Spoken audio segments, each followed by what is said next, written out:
This is the Lone Crater YouTube. We hope this video helps.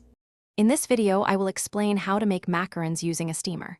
First, gather your ingredients: 100 grams of almond flour, 100 grams of powdered sugar, 70 grams of egg whites, and 70 grams of granulated sugar.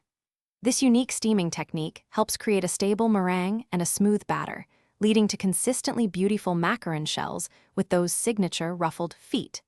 It's a fantastic way to simplify a sometimes tricky baking process.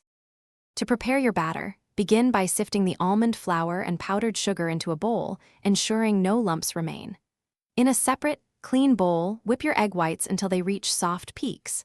Gradually add the granulated sugar, 1/3 at a time, continuing to whip until the meringue is stiff, glossy, and holds its shape.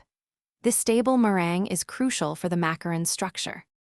Now for the macaronage.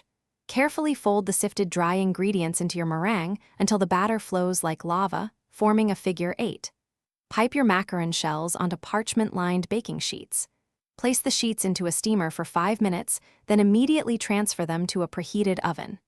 Bake at 300 degrees Fahrenheit for 12 to 15 minutes, or until the shells are firm and have developed their characteristic feet.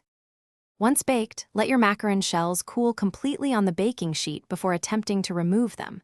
This prevents breakage. Then, it's time for the fun part: filling them. Use your favorite ganache, buttercream, or fruit jam to create delicious flavor combinations. Store your finished macarons in an airtight container in the refrigerator for up to 5 days. Don't forget to check the description for a link to the Oala water bottle and other great deals. Thanks for watching. Consider subscribing if we helped you.